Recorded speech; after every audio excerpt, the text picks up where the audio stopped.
Echoes of the past. The Archer Foundation's marble floors echoed under Olivia Winter's heels as she followed the assistant through the corridors. 6 interviews and 2 auditions had led to this moment, her first day as the new musical director for one of the most prestigious arts organizations in the country. Mr. Blackwood is finishing a call, the assistant explained, gesturing to a leather chair outside an imposing oak door. He'll see you shortly.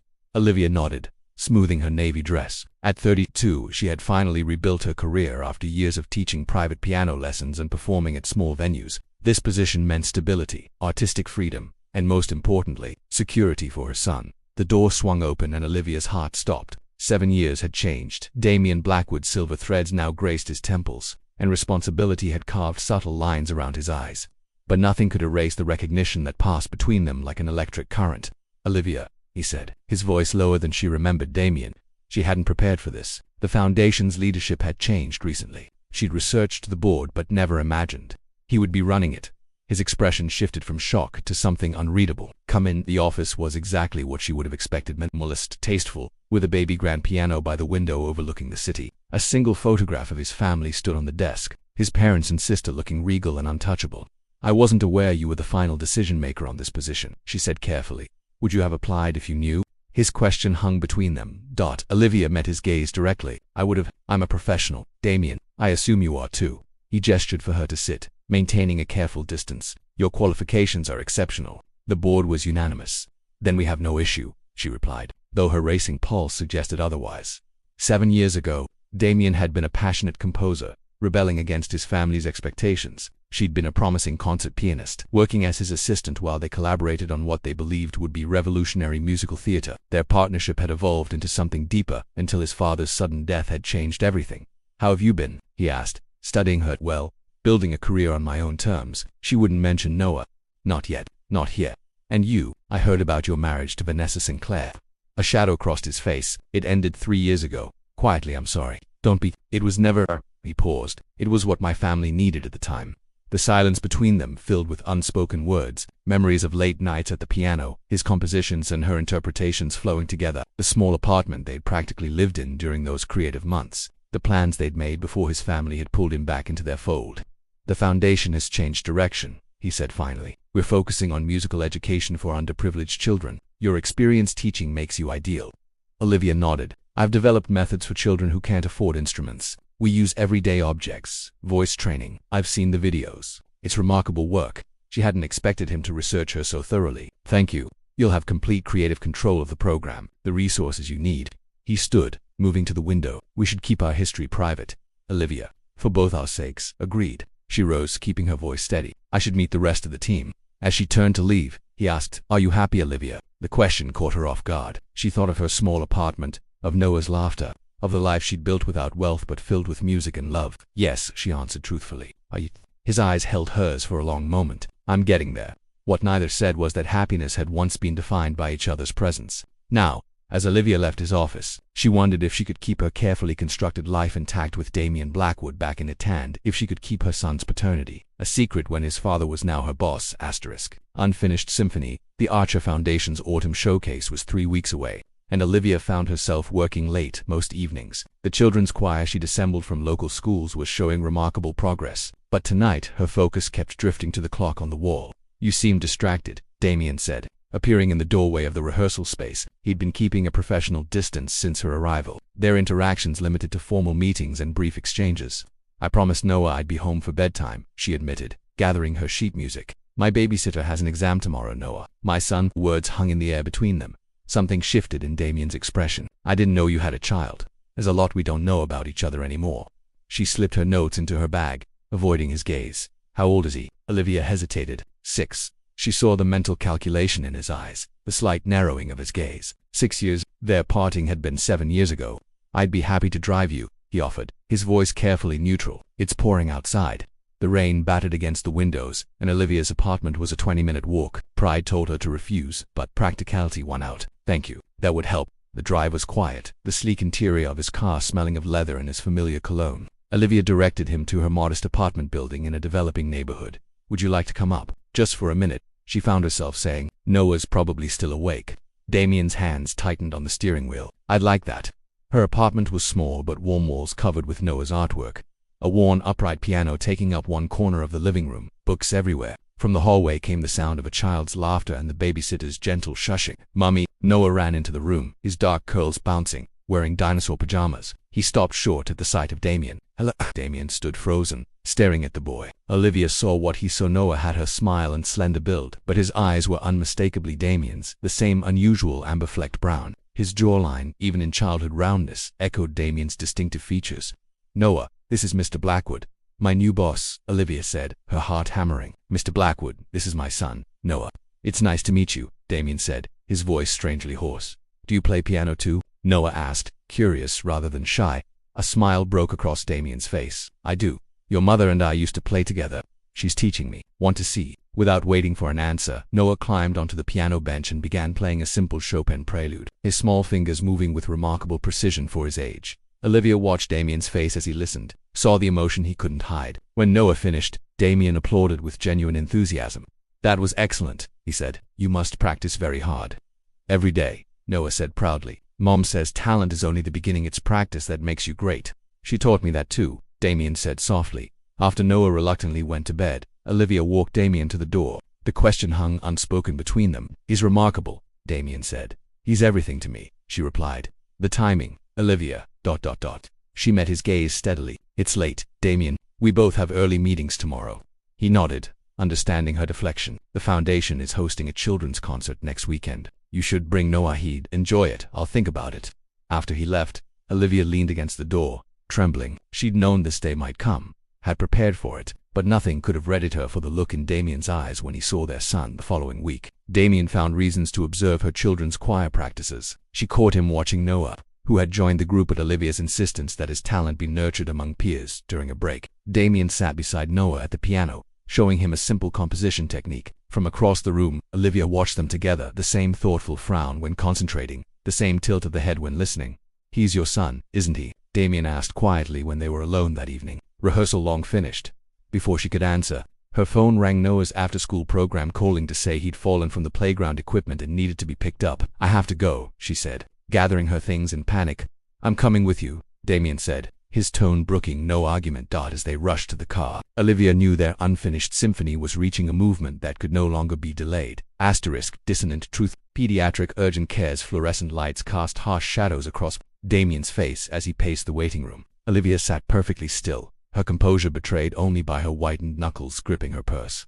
"Mrs. Winters," a nurse appeared. "Noah's wrist is sprained, not broken. The doctor is wrapping it now." Olivia exhaled. "Thank you. Can we see him?" "Of course. He's been very brave." They followed the nurse to an examination room where Noah sat on the table, his small wrist wrapped in a blue bandage. His face brightened at the sight of his mother, then registered surprise at Damien's presence. "Look, Mom, it's blue," he exclaimed, holding up his wrapped wrist. "Very stylish," Olivia said, kissing his forehead. The doctor entered, clipboard in hand. "Just some paperwork before you go." He glanced between the adults. "Are you both the parents?" The room went silent. Noah looked at Damien with new curiosity. "I'm a friend of the family," Damien answered smoothly, though his eyes never left Olivia's face. Once Noah was settled in the car with his favorite music playing through headphones, Damien turned to Olivia. "We need to talk," he said quietly. "My place is close." Olivia nodded, knowing this moment had been inevitable since their reconnection. Damien's penthouse apartment was exactly as she'd imagined, minimalist, with floor-to-ceiling windows overlooking the city. A grand piano occupied the center of the living room, sheets of music scattered across its glossy surface. Noah, tired from the excitement, fell asleep on the leather sofa within minutes of arrival. Damien carefully draped a cashmere throw over him, his gesture achingly tender. "He has my mother's ears," he observed softly, studying the sleeping child. The slight point at the top. Olivia stood by the windows, watching the city lights blur through unshed tears. "I was going to tell you when—" His voice remained controlled, but she heard the hurt beneath. "When I found out I was pregnant, you were 3 weeks into your engagement."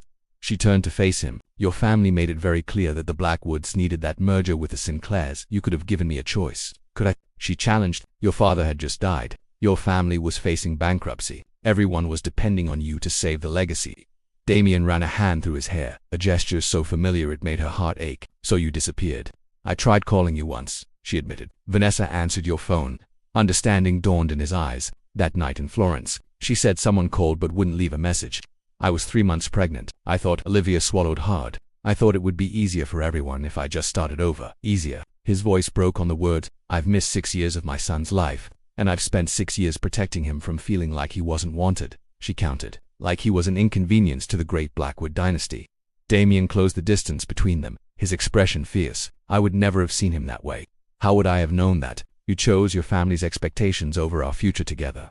I was drowning in responsibility, Olivia. My father's death left a vacuum that threatened to destroy everything he built, everything that supported hundreds of employees and their families. His voice dropped to a whisper. But I looked for you. For months, I left the city, changed my last name back to my mother's maiden name, and raised our son alone. The realization seemed to hit him anew. All these years, while I was trapped in a loveless marriage, trying to salvage my family's company, ... I don't regret it, Olivia said firmly. Noah has had a good life. He's happy, healthy, loved. He's never wanted for anything essential. Damien looked around her modest apartment, then back to the sleeping boy. Does he ask about his father? Sometimes. I told him his father was a brilliant composer who wasn't ready for a family. And now, what do we tell him now? The question hung between them. Olivia sank onto a chair, suddenly exhausted. I don't know. This isn't how I planned any of this. Did you ever plan to tell me? Yes, she admitted. When he was older, when seeing you wouldn't disrupt his whole world. Damien knelt before her chair, taking her hands in his. I want to know him, Olivia. I want to be his father not just biologically but in all the ways that matter. It's not that simple. Nothing worthwhile ever is. His thumbs traced circles on her palms. But Noah deserves to know who he is, where he comes from, and I deserve the chance to love him. Olivia looked over at their sleeping son. His features softened in slumber. Your family has controlled enough of my life, Damien finished firmly. I'm not asking for your forgiveness, Olivia. I'm asking for a chance to make this right for all three of us. Before she could respond, Noah stirred, sitting up with sleepy confusion. Mom, where are we? At my home, Damien answered gently. Would you like to see my piano before you go? It's a bit bigger than your mother's. Noah nodded eagerly, the pain in his wrist momentarily forgotten. As Damien guided him to the piano, their identical profiles silhouetted against the night sky, Olivia realized that some truths, once revealed, could never be hidden again. Asterisk reconciliation in minor Keitha following. Weeks unfolded in a delicate dance of new routines and careful conversations. Damien visited Noah regularly, their connection growing through shared music and chess games. They never explicitly discussed their relationship, but Noah was perceptive enough to notice the similarities between himself and this new presence in their lives. One rainy afternoon, as thunder rolled across the city, Noah looked up from the chessboard in Damien's apartment. Are you my dad? He asked simply. Damien's eyes found Olivia's across the room. She nodded almost imperceptibly. Yes, Damien answered, his voice steady, despite the emotion behind it. I am. Noah considered this, moving his knight with deliberate care. I thought so. We have the same eyes, and we both forget to tie our shoes. Damien laughed, surprised by the child's matter-of-fact acceptance. Does that bother you? Noah studied the board. But why weren't you here before? Olivia moved to intervene, but Damien shook his head gently. I didn't know about you, he explained. When you were born, I was far away, dealing with some difficult family matters. Your mother wanted to protect both of us until the time was right. Noah nodded solemnly. Like in Harry Potter, when they had to keep him safe. Something like that. Damien agreed, relieved at the simple analogy. But now that I know you, I'd like to be part of your life if that's okay with you. Do you have to go away again? No, Damien said firmly. I'm not going anywhere. The moment was interrupted by Damien's phone. He frowned at the caller ID sister Victoria, whose timing had always been impeccable in the worst way. Later, after Noah had fallen asleep on the couch, Damien told Olivia about the call. Victoria knows, he said. Apparently someone from the foundation saw us at the urgent care and mentioned it to her.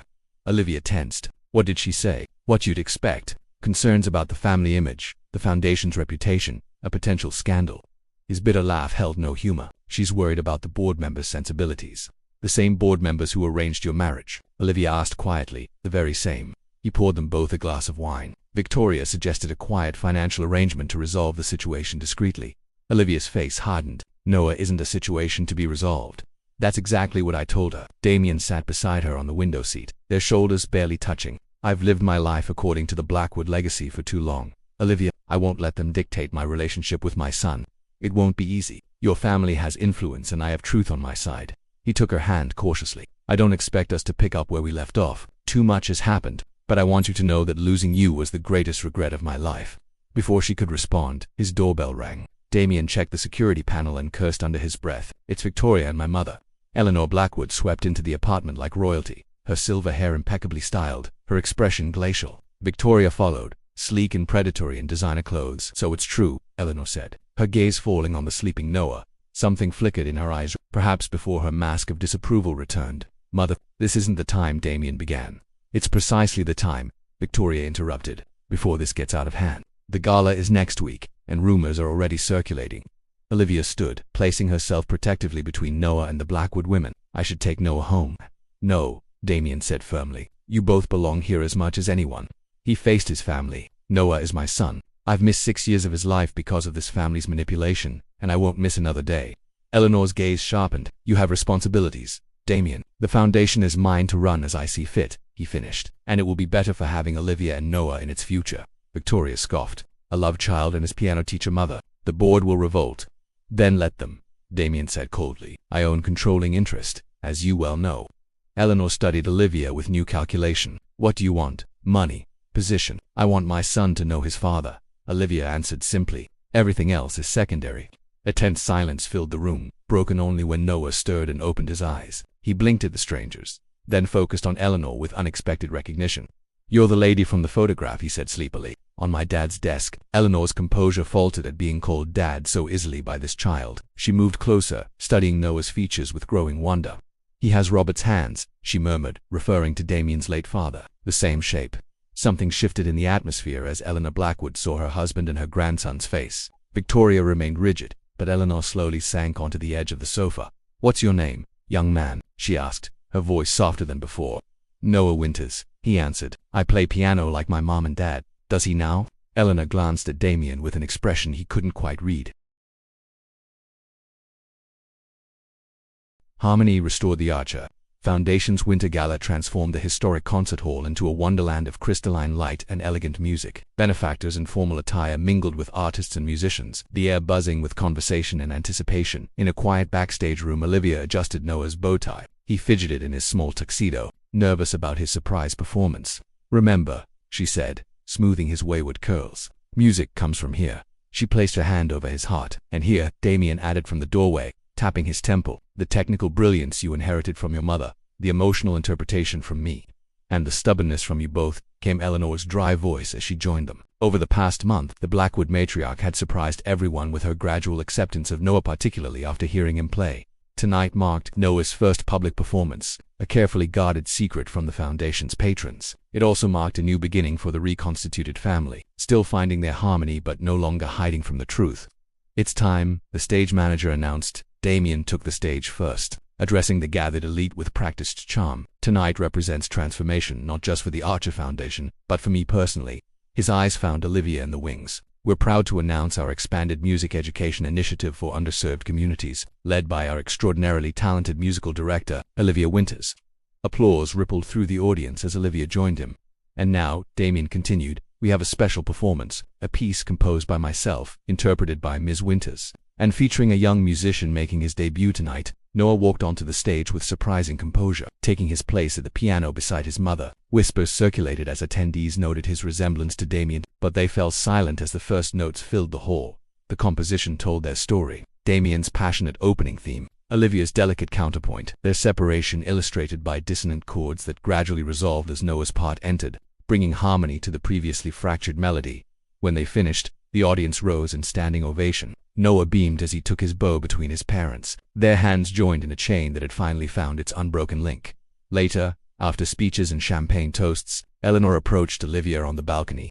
I owe you an apology, she said without preamble. 7 years ago, I believed I was saving our family by separating you from my son. I was wrong. Olivia studied the older woman, seeing beyond the polished exterior to the grief that had driven her decisions. We all did what we thought was right at the time, but you were the only one brave enough to put love first. Eleanor glanced inside, where Damien was showing Noah how the grand piano's pedals worked. My grandson is extraordinary. Thank you for raising him so well on your own. Inside, Victoria watched the scene with lingering disapproval, but even she had begun to thaw in the face of Noah's undeniable charm and talent. There will still be talk, she had warned Damien earlier. Let them talk, he'd replied. Some things matter more than reputation. As midnight approached, Noah fell asleep in one of the dressing rooms, exhausted from his triumph. Damien found Olivia arranging sheet music for the Foundation's next project. Move in with me, he said without preamble. She looked up, startled. What, I've spent 7 years living other people's versions of my life. I want to live my own now with you and Noah. Damien, we've only just found each other again. Noah is still adjusting. I'm not suggesting we rush anything, he clarified, taking her hands. I'm suggesting we stop living separately when we both know where this is heading. Olivia considered the man before her no longer the impulsive composer nor the reluctant businessman, but someone who had found balance between passion and responsibility. The East Wing has its own entrance, he continued. You and Noah would have your space. I'd have mine. We could see where things lead, naturally. A ready-made family isn't simple, she warned. The most beautiful compositions rarely are. He traced her cheekbone gently. Simple is overrated. Olivia smiled, remembering the headstrong young man who had once convinced her to play his avant-garde composition for conservative trustees. You always did prefer complicated arrangements, only when they're worth the effort. He drew her closer. We wasted 7 years, Olivia. I don't want to waste another day. From the doorway, Eleanor watched them with a mixture of resignation and hope. Victoria stood beside her, arms crossed. You're really accepting this? Victoria asked. I'm too old to keep fighting battles that shouldn't be fought, Eleanor replied, and too wise to stand in the way of something I should have protected years ago. Inside the room, Olivia's answer came not in words but in a kiss that bridged 7 years of separation. Nearby, Noah stirred in his sleep, smiling at dreams filled with music and the knowledge that some melodies, no matter how long interrupted, will always find their way back to harmony. As snow began to fall outside the concert hall windows, the little family, unconventional, imperfect, but finally complete, faced the future together, ready to compose the next movement of their shared symphony.